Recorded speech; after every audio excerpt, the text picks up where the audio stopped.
A paz do Senhor a todos os irmãos.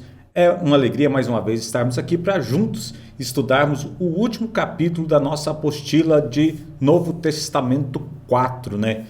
Acaba o segundo ai e é tocada a sétima trombeta. Essa trombeta anuncia a volta iminente do Messias para reinar no milênio.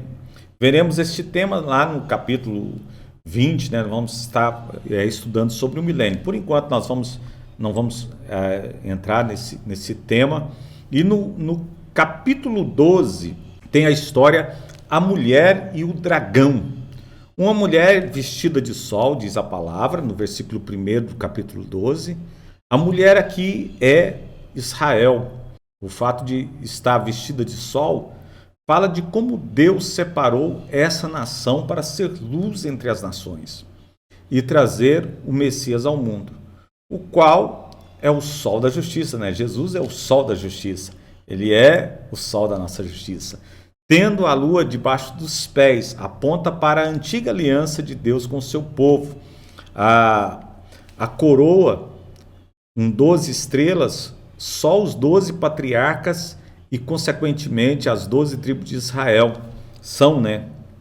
No versículo 3 até o versículo 4, diz assim: um grande dragão vermelho, esse aí é Satanás.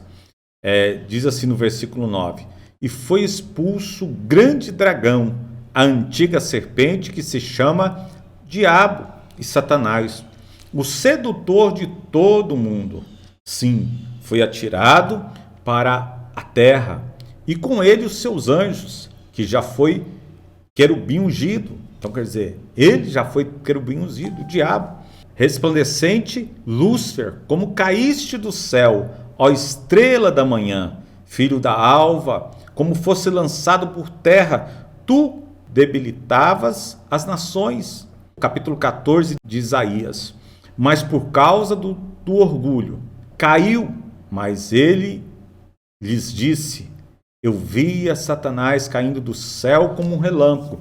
Foi o que Jesus disse aos discípulos no capítulo 10, versículo 18 de Lucas. E arrastou terça parte das estrelas do céu. 2 Pedro 2,4 diz assim: ora, se Deus não poupou anjos quando pecaram, antes precipitando-os no inferno, os entregou ao abismo de trevas, reservando-os para juízo. 2 Pedro 2,4. É visto como um dragão vermelho com 7 cabeças, plenitude e de astúcia. 10 chifres, que significa imensidão de poder, e 7 diademas sobre a cabeça, plena capacidade para dominar. Então, os 7 diademas quer dizer que o diabo ele tinha plena capacidade para dominar. Versículo 5 diz que deu à luz a um filho, um varão que há de reger todas as nações. Certamente é Cristo que é apresentado do nascimento à ascensão. Deus prepara um lugar de escape para o seu povo. Daniel 11:41, Mateus 24, diz que Deus prepara um lugar de escape para o seu povo. Versículo 13 até o versículo 17, e foram dadas à mulher 2 asas de grande águia. Fala do cuidado de Deus e da rapidez do escape durante a grande tribulação. Quer dizer, Israel vai ser protegido, vai escapar ali, vai ter uma rapidez ali com 2 asas de águia ali, né? Representado ali, João, ele representa como uma rapidez. Versículo 15 diz: água como um rio, significa exército, quer dizer, um grande exército ali. Salmo 118:4 e Daniel 9:26. Vamos entrar agora para o capítulo 13. O capítulo 13 de Apocalipse, ele vai falar das 2 bestas da grande tribulação. A palavra besta, irmãos, no original grego é therion, que significa uma fera e denota a natureza violenta e animalesca do anticristo e falso profeta. Então a besta ela vai falar de uma fera e vai representar uma natureza violenta, porque o anticristo ele vai ser violento, ele vai ser como se fosse um animal, ele não tem coração, não tem amor, não tem nada, e ele vai atacar aí o povo, as nações, ele vai reger com mão forte, mão de ferro. A besta, a segunda besta, que é a besta que sobe do mar, o anticristo será um grande líder político, como nunca houve no mundo.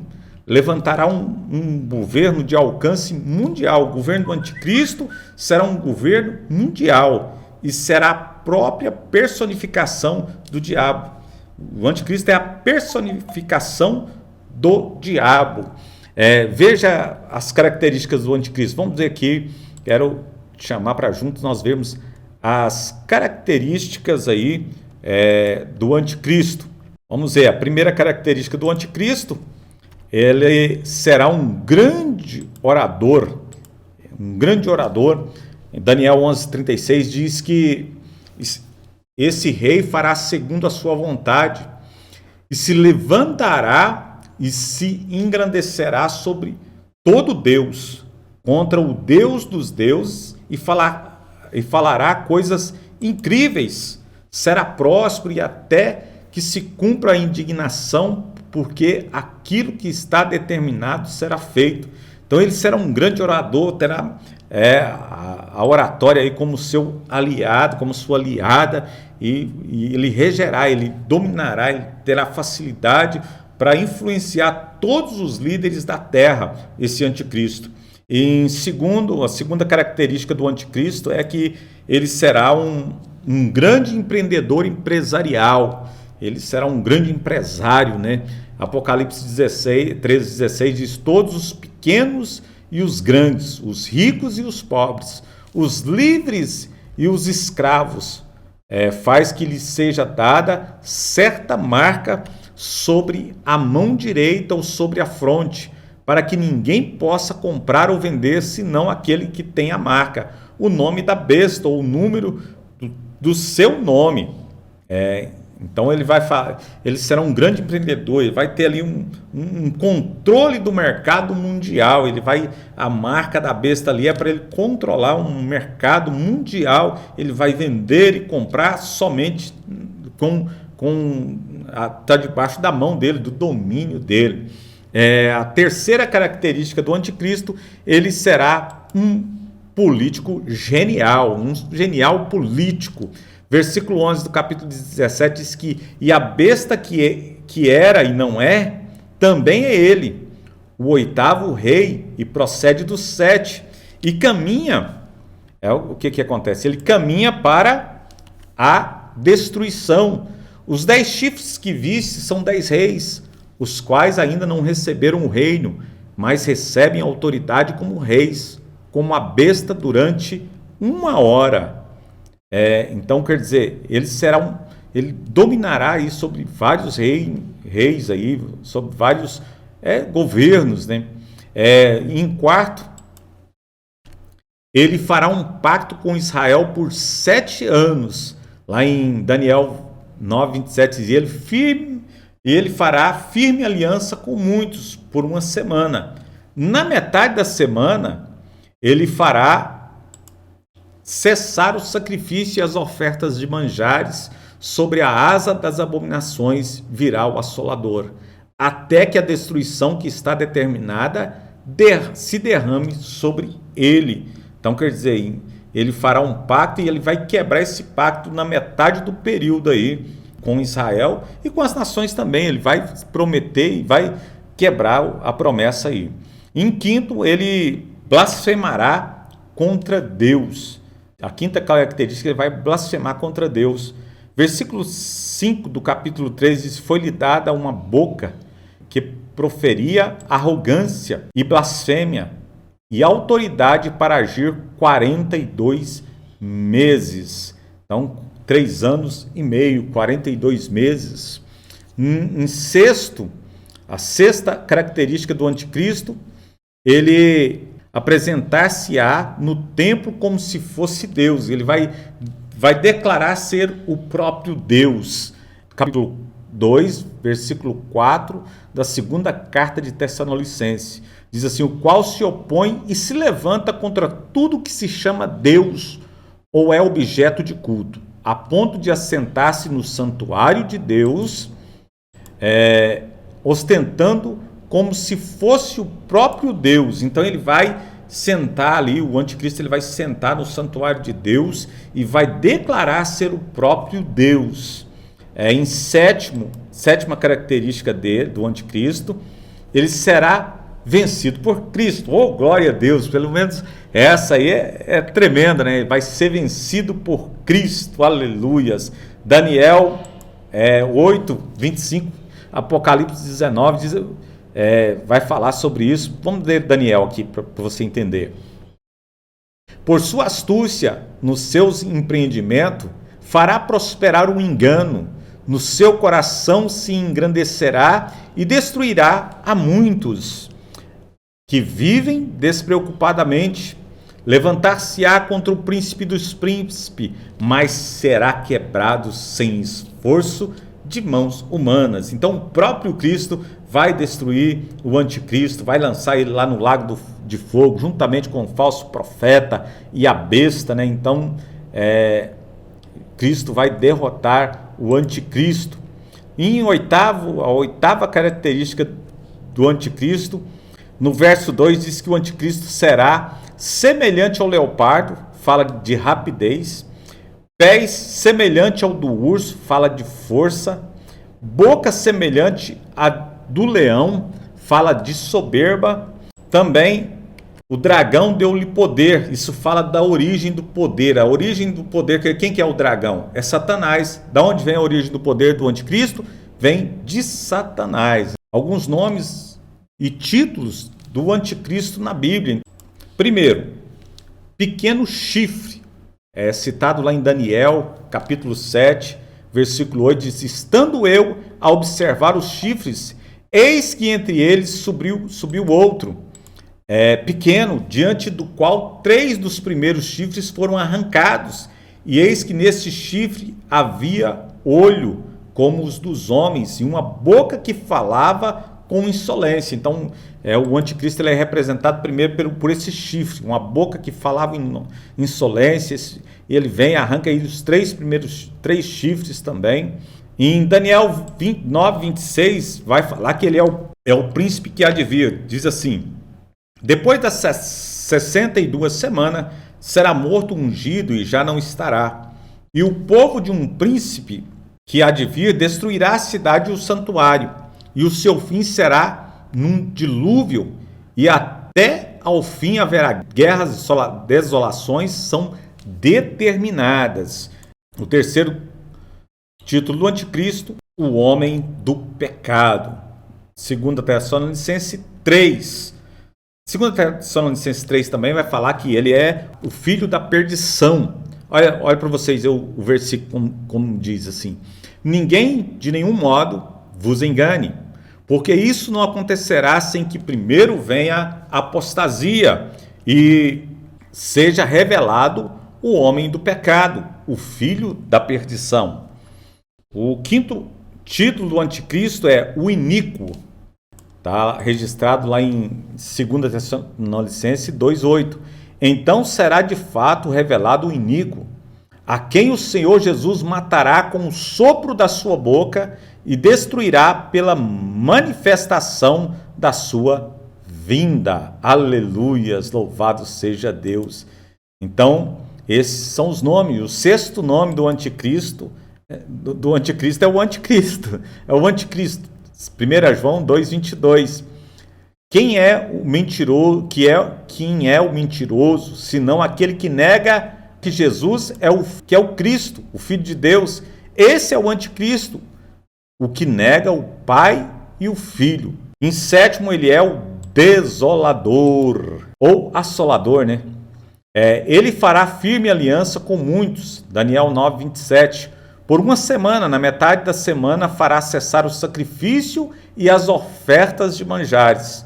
Sobre as asas da abominação virá o assolador, até que a destruição que está determinada se derrame sobre ele. Amém? Então esses são os nomes do anticristo, né? O pequeno chifre, o príncipe que há de vir, o homem do pecado, filho da perdição, o iníquo, o anticristo, o assolador. Então toda vez que se fala um desses nomes, você vai saber que fala do anticristo. Vamos ver agora sobre a besta que sobe do mar. A Bíblia ela vai falar aí da besta que sobe do mar, e ela representa um falso profeta. O líder da religião mundial, quer dizer, vai acontecer aí uma religião mundial e ela terá um líder que prevalecerá no mundo. Ele imitará aí o Espírito Santo, né? Durante a grande tribulação, com poder, sinais, ele vai fazer maravilhas lá. E ele exerce aí, ele é tipo um conselheiro do anticristo, aí ele vai estar falando aí, completando essa trindade aí, né, satânica aí, que é o diabo, que quer ser igual a Deus, o anticristo que quer ser igual a Jesus e o falso profeta que quer ser igual ao Espírito Santo. Apocalipse 13:12 diz assim: exerce toda a autoridade da primeira besta na sua presença, faz com que a terra e os seus habitantes adorem a primeira besta, cuja ferida mortal fora curada. Também opera grandes sinais, de maneira que até o fogo do céu faz descer a terra diante dos homens. Seduz os que habitam sobre a terra por causa dos sinais que lhe foi dado executar diante da besta, dizendo aos que habitam sobre a terra que façam uma imagem à besta, aquela que, ferida a espada, sobreviveu. Essa besta implantará um sistema mundial que envolve a adoração. Ela vai trazer um sistema mundial para adorar o anticristo.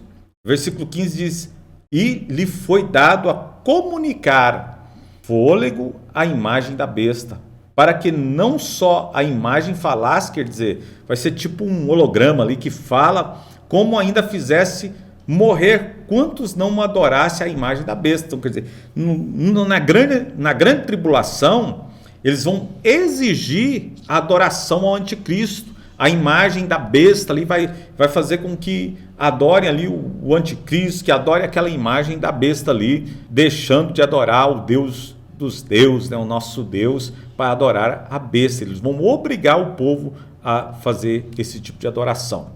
Política e economicamente também, todos os pequenos, os grandes, os ricos e os pobres, os livres escravos, faz que lhes seja dada a cerca da marca sobre a mão direita ou sobre a fronte, para que ninguém possa comprar ou vender, senão aquele que tem a marca, o nome da besta ou o número do seu nome. Aqui aparece o número da besta 666.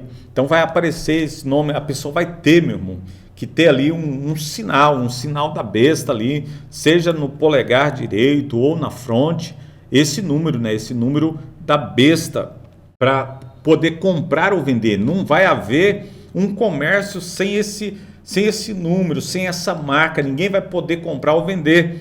Versículo 18 diz assim: aqui está a sabedoria.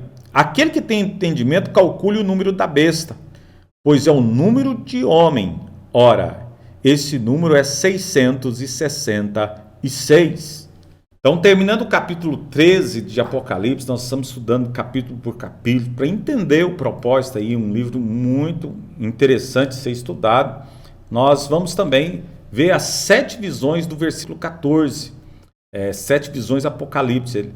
Abre-se mais um parênteses na escala dos fatos apocalípticos para falar aí das 7 visões que aparecem. O Cordeiro e os seus remidos no Monte Sião. Vai aparecer também o anjo que proclama o Evangelho eterno. E é anunciada também, anunciada a queda da Babilônia. Então no versículo 6 vai falar do anjo que proclama o Evangelho, e versículo 12 fala daqueles que adoram a besta são castigados. Vai falar que todos aqueles que adoram a besta será castigado. Versículo 13, os que morrem no Senhor e sua bem-aventurança. Então, os que morrem em Cristo são bem-aventurados. Do versículo 14 até o versículo 16, fala da ceifa e a vindima. E no versículo 17, encerrando aí o capítulo 14, vai falar do anjo com a foice, né? O anjo ali com a foice para tragar a humanidade. Amém? Capítulo 15, né? Vamos o capítulo 15 e capítulo 16 de Apocalipse. Vamos retornar também o juízo da sétima trombeta. Nesse capítulo 15, inicia-se agora o juízo da sétima e última trombeta. O capítulo 15 vai mostrar o último e mais terrível castigo de Deus sobre a terra. São 7 anjos.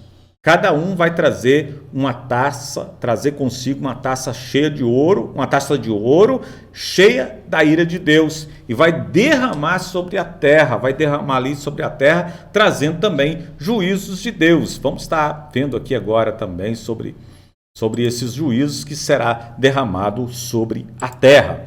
15:6 diz: e os 7 anjos que tinham os 7 flagelos saíram do santuário, vestido de linho puro e resplandecente, e cingindo ao peito com cintas de ouro. Então um dos 4 seres viventes deu aos 7 anjos 7 taças de ouro cheia da cólera de Deus, que vive pelos séculos dos séculos.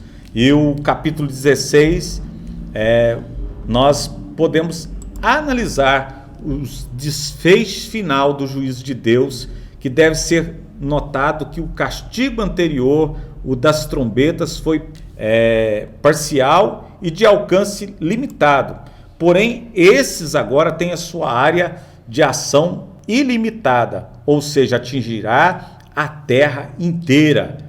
Meu Deus, que dias serão esses? Meus irmãos, nós devemos buscar sempre estar com Cristo e subir com o Senhor Jesus no arrebatamento, porque esses dias serão terríveis, os dias de juízos, dias de muita angústia sobre a terra, de muita tristeza sobre a terra. E vamos ver agora a primeira taça, né? A primeira taça que será aberta ali, a primeira taça que será liberada ali pelo anjo sobre a terra. A primeira taça, ela vai falar das chagas malignas. Será liberada chagas malignas sobre toda a terra. Diz no versículo 2 do capítulo 16: saiu, pois, o primeiro anjo e derramou a sua taça pela terra. E aos homens portadores da marca da besta e adoradores da sua imagem sobrevieram úlceras malignas e perniciosas. A primeira taça é liberada ali, chagas sobre todos aqueles, principalmente, irmãos, preste atenção, aqueles que têm a marca da besta e os adoradores da imagem da besta, eles vão ser acometidos de chagas sobre todo o corpo ali, todo o corpo vai ser tomado por chagas malignas, vai tomar conta da humanidade e é sobre toda a terra. A segunda taça que é liberada, vamos ver aqui a segunda taça liberada, é a taça, o mar vai se transformar em sangue, todo o mar. Parece que toda a vida marinha vai ser destruída ali, como lá no Egito o Nilo ficou tomado de sangue, agora é sobre o mar. A segunda taça vai transformar todo o mar em sangue. Versículo 3 do capítulo 16 diz: derramou o segundo a sua taça no mar, e esse se tornou em sangue como de morto, e morreu todo ser vivente que havia sobre o mar. Então, todo ser vivente que havia sobre o mar morreu quando aquela taça foi derramada ali sobre as águas do mar. Então, destruiu toda a vida marinha. E a terceira taça? O que é liberada na terceira taça? No versículo 4 até o versículo 7 vai falar: as fontes e os rios tornam-se em sangue, como um julgamento pelos mortos, pelos santos que foram mortos. Versículo 4 diz assim: derramou o terceiro a sua taça nos rios e nas fontes de águas. e se tornaram em sangue. Versículo 5: Então ouvi o anjo das águas dizendo: Tu és justo, tu és o que eras, o santo, pois julgaste essas coisas. Versículo 6: Porquanto derramaram sangue de santos e de profetas, também o sangue lhes tens dado a beber, são dignos disso. Apocalipse 16, 7: Ouvi do altar que se dizia: Certamente, ó Senhor Deus, Todo-Poderoso, o verdadeiro e justo são os teus juízos. A água doce também vai ser toda transformada em sangue. E é liberada uma quarta taça. O que vai dizer aí a quarta taça? Vamos ver, a quarta taça é liberada, versículo 8 e 9. O calor do sol é multiplicado muitas vezes. Diz assim o Apocalipse, versículo 8: O quarto anjo derramou a sua taça sobre o sol. Foi-lhe dado a queimar os homens com fogo. Então o sol vai esquentar várias vezes, vai queimar a pele dos homens. Com efeito, os homens se queimarão com um intenso calor e blasfemarão o nome de Deus, que tem autoridade sobre estes flagelos, e nem se arrependeram para darem-lhe glória.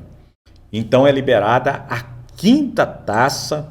A quinta taça é trevas sobre a terra. Vai haver trevas. Derramou o quinto a sua taça sobre o trono da besta, cujo reino se tornou como em trevas.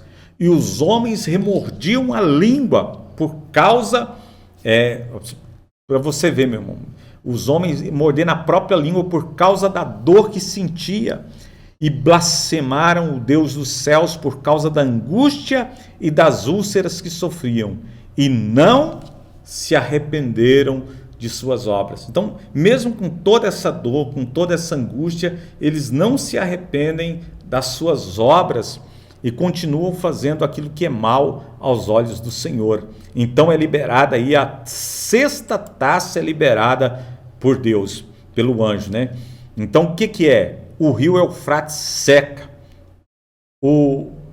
Diz assim a palavra: derramou o sexto a sua taça sobre o grande rio Eufrates, cujas águas secaram, para que se preparasse o caminho dos reis, que vem do lado do nascimento do sol. Quer dizer, vai vir, já vai preparar para a guerra. Então o Eufrates, o grande rio Eufrates, vai secar todo. E a sétima taça, a última taça, é liberada pelo anjo. Terremoto e chuva, saraiva serão liberadas na sétima taça.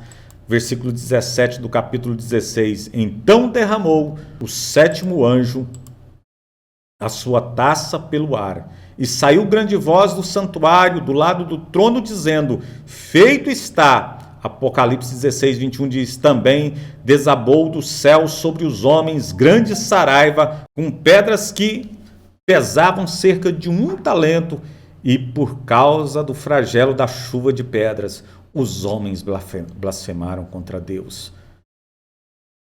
De Deus, porquanto o seu flagelo era sobremodo grande. Irmãos, o Apocalipse registra 5 grandes terremotos. Vai falar de grandes desastres, e é citado em Apocalipse 5 grandes terremotos. Vai acontecer um no capítulo 6, versículo 12, outro terremoto no capítulo 8, versículo 5, o terceiro no capítulo 11, versículo 13, e no capítulo 11, versículo 19 também, e no capítulo 16, versículo 18 também vai acontecer aí mais um grande terremoto. Então são 5 terremotos que virá sobre toda a terra aí durante o livro de Apocalipse. Você vai citar esses 5 grandes terremotos aí que vai acontecer durante o livro.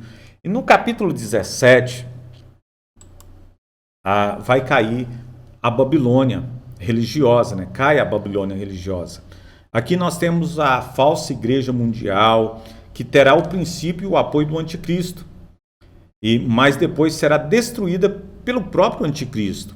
É vista como uma prostituta lá no versículo 2, diz assim que sentada sobre muitas águas, que simboliza as nações, né, seus líderes envolvidos nessa falsa religião. Então vai haver aí os líderes mundiais vão apoiar essa falsa religião, vão ser adeptos a essa religião. A mulher, como já vimos, representa um falso sistema religioso baseado no ocultismo e no espiritismo. As 7 cabeças também são 7 montes. São 7 montes. Acredita-se que os 7 montes sejam Roma. A cidade de Roma ela foi edificada sobre 7 montes e dominou também, né, o mundo e abraçou e pôs em evidência os dogmas babilônicos, né, a religião romana, e ela vem e põe em evidência os dogmas babilônicos. No versículo 10 o anjo explica que 7 cabeças são 7 reis. 5 já caíram, quer dizer, se nós formos ver, Egito, Síria, Babilônia, Medo-Pérsia e Grécia. Existe no tempo de João, pois depois também caiu o Império de Roma, e outros ainda não chegou. Será uma forma do antigo Império Romano construído de 10 reis confederados, quer dizer, acredita-se que 10 reis confederados vão se juntar para liderar um grande império. Como martelhos dos pés eram em partes de ferro e em partes de barro, assim por uma parte o reino será forte, por outra será frágil. Daniel 2,42 vai falar desse grande império. A queda da prostituta. Capítulo 18 vai falar da queda da Babilônia política. Cai primeiro a religiosa, depois a política e comercial.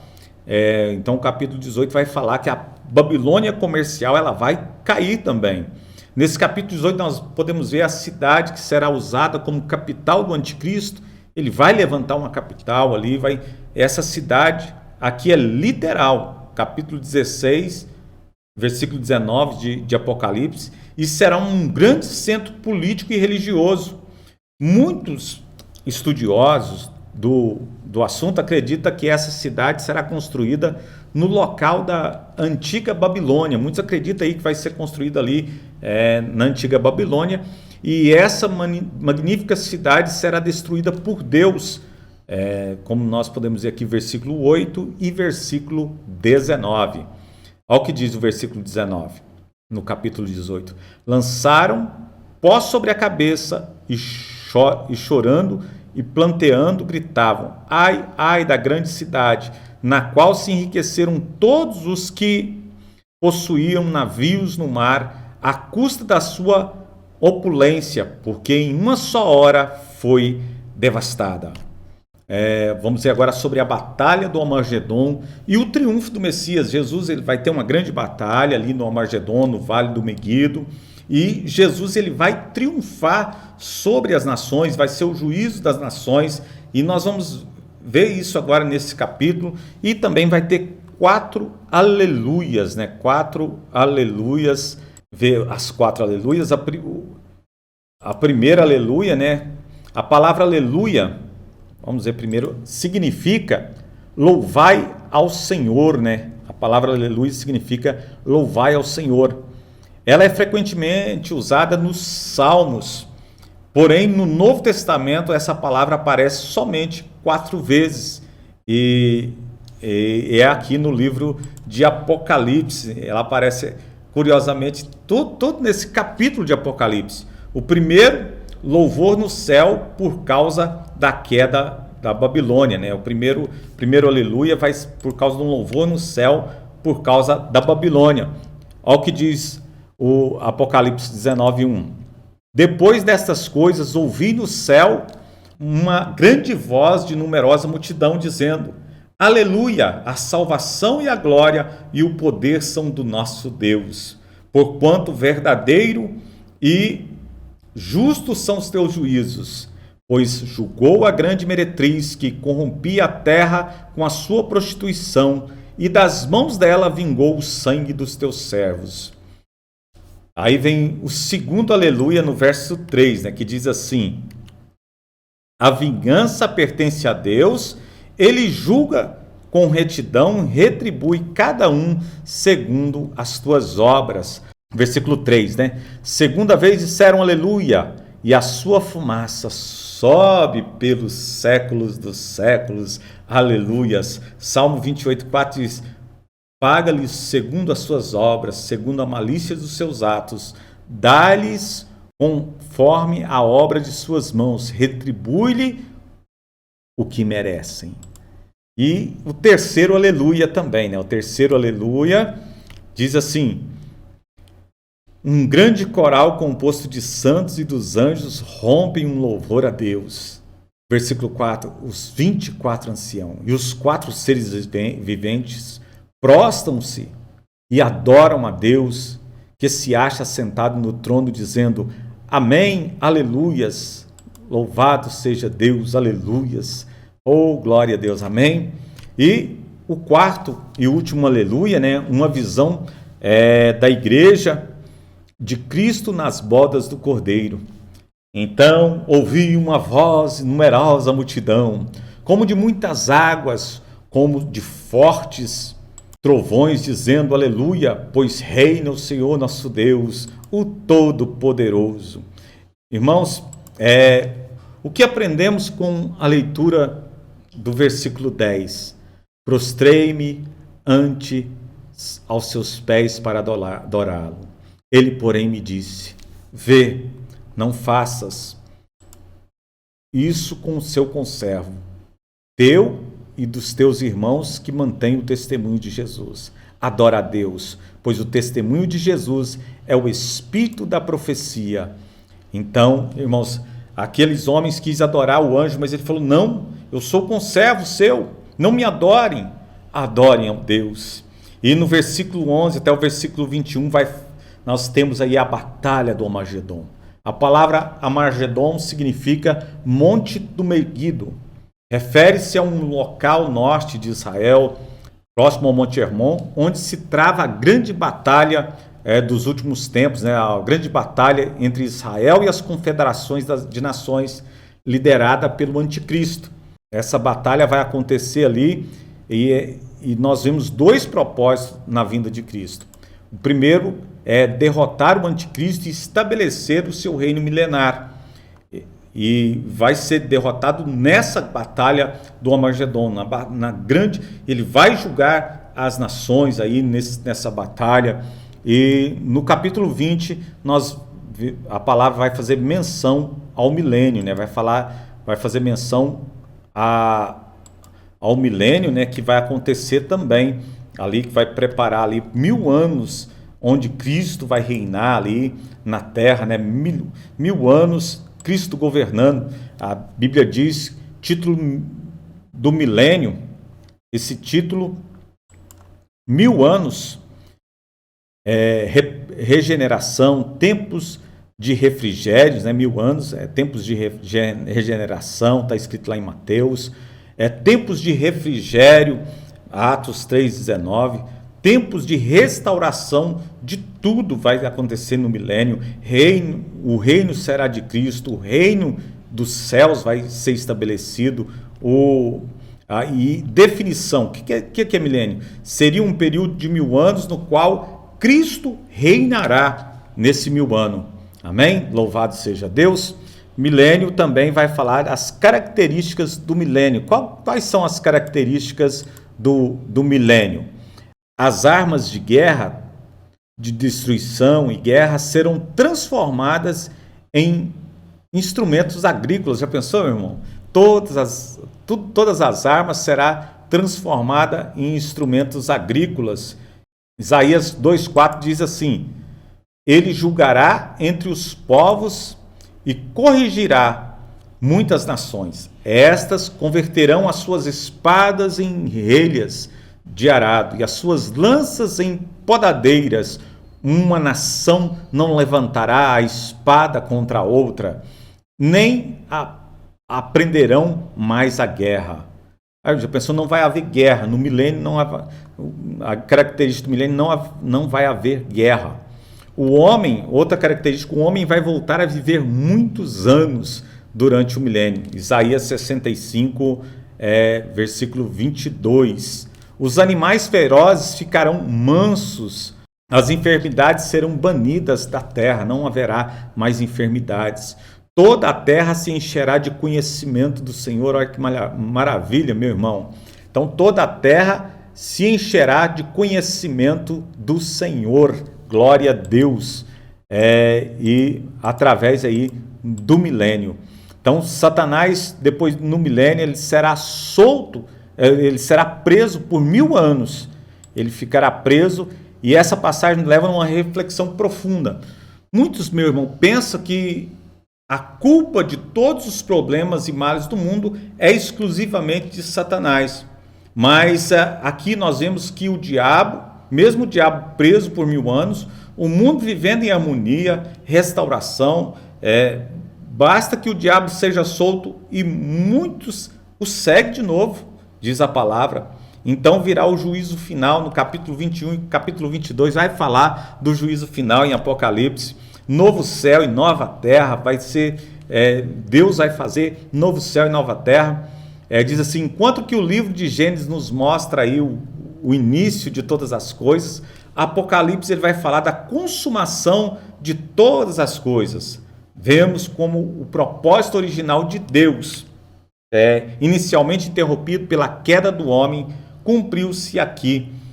Afinal, o tempo já não existe, haverá novo céu e nova terra, mostrando que nada pode impedir o propósito de Deus. Nada pode impedir, meu irmão, o propósito do nosso Deus. O livro de Apocalipse ele termina com um convite ao pecador. E o Espírito e a esposa dizem, vem. E quem ouve, diga, vem. E quem tem sede, venha. E quem quiser, tome de graça da água da vida. O livro também termina com uma advertência, porque eu testifico a todo aquele que ouvir estas palavras da profecia deste livro, que se alguém lhes acrescentar alguma coisa, Deus fará vir sobre ele as pragas que estão escritas neste livro. E se alguém tirar quaisquer palavras do livro dessa profecia, Deus tirará a sua parte do livro da vida, e da cidade santa e das coisas que estão escritas nesse livro.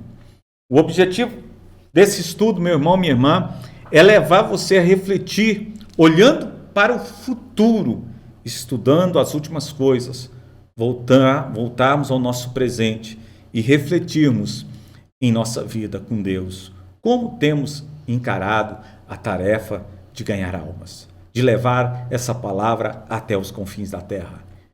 Não há mais tempo a perder. Nosso tempo é apenas um intervalo entre a penúltima e a última semana de Daniel.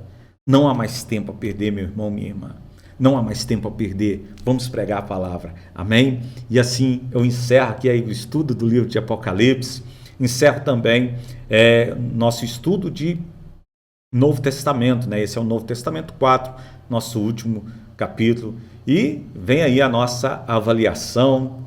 Deus abençoe aí, que Deus possa trazer um esclarecimento ainda maior através desse estudo de Apocalipse na sua vida. Amém? Paz do Senhor, que Deus abençoe. Tchau.